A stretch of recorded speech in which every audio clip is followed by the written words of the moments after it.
تبھی تو اپنے آپ کو مٹانے میں خدا ملتا ہے، اور آج اس مٹنے پر کوئی تیار نہیں ہے، تو اتفاق کیسے پیدا ہوگا؟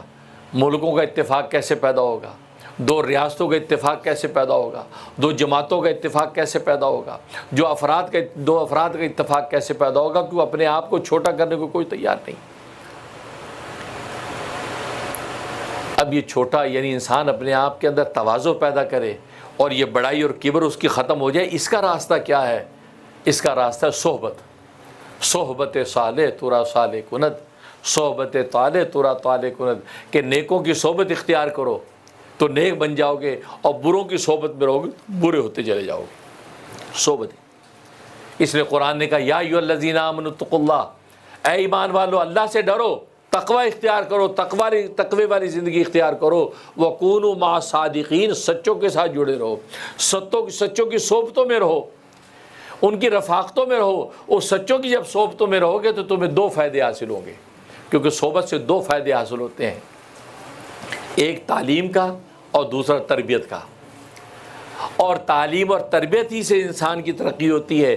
تعلیم کا فائدہ حاصل ہوتا ہے کہ صحبت میں ہے تو علمی اگر کوئی اصلاح ہے تو وہ صحبت کی وجہ سے علمی اصلاح ہو جائے گی، کیونکہ صحبت سے مطلب اصلاح علمی ہے، اور عملی طور پر اگر کوئی کمی ہے تو اصلاح عملی ہو جائے گی۔ تو گویا کہ جس کی صحبت کے اندر آپ بیٹھے ہیں، وہ صحبت کے اندر بیٹھے جس کے، وہ آپ کی کبھی علمی اصلاح کرے گا، کبھی آپ کی عملی اصلاح کرے گا، اور علمی اور عملی اصلاح آپ کی ہوتی چلی جائے گی تو آپ کے اندر تزکیہ پیدا ہوتا چلا جائے گا۔ آپ جو علم و معرفت کی معراج کو طے کرنے شروع کر دیں گے، اور پھر اپنے پیدا کرنے والے کو جب پہچان لیں گے تو جب یہ معرفت ملی تو عبادت کا مزہ آ جائے گا۔ تو اس کے لیے صحبت اختیار کر، نیکوں کی صحبت۔ اور آج کی اس مشینی دور کے اندر یہ صحبت کا تصور ختم ہو گیا، خاص طور جب سے یہ سوشل میڈیا آیا اس کے بعد سے تو یہ بالکل ہی ختم، کہ کسی اللہ والے کے پاس جا کر چند منٹ بیٹھنا کیا ہوتا ہے، کسی عالم دین کے پاس جا کر 10 منٹ گزارنا کیا ہوتا ہے، یہ صحبتوں کا سلسلہ ختم۔ خانقاہوں میں مشائخ سلسلہ بیٹھے ہیں، اور اس لیے بیٹھے کہ آؤ ان کی صحبتوں میں بیٹھو، ان کی رفاقتوں میں بیٹھو، کہیں وہ تمہاری علمی اصلاح کریں گے، کہیں تمہاری عملی اصلاح کریں گے۔ کوئی علمی اگر شبہ پیدا ہوا تو ان کے سامنے رکھیں گے، یہ ایک علمی شبہ پیدا ہوا ہے، یہ عملی شبہ پیدا ہوا، آپ کے شبہات دور کریں گے۔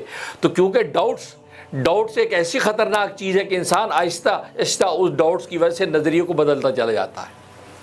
اور آج کی آپ نے دیکھا دنیا کے اندر ان کے پاس کوئی سالڈ پلان نہیں ہے تہذیب و تمدن اور دین و دیانت کا، وہ سالڈ پلان تہذیب و تمدن اور دین و دیانت کا صرف اسلام کے پاس ہے۔ اسلام کے علاوہ دنیا کے کسی سوسائٹی اور مذہب اور کسی تعلیم و منشور کے اندر دین و دیانت اور تہذیب و تمدن کا کامل کنسیپٹ نہیں ہے۔ یہ اسلام نے بہترین کنسیپٹ دیا ہے۔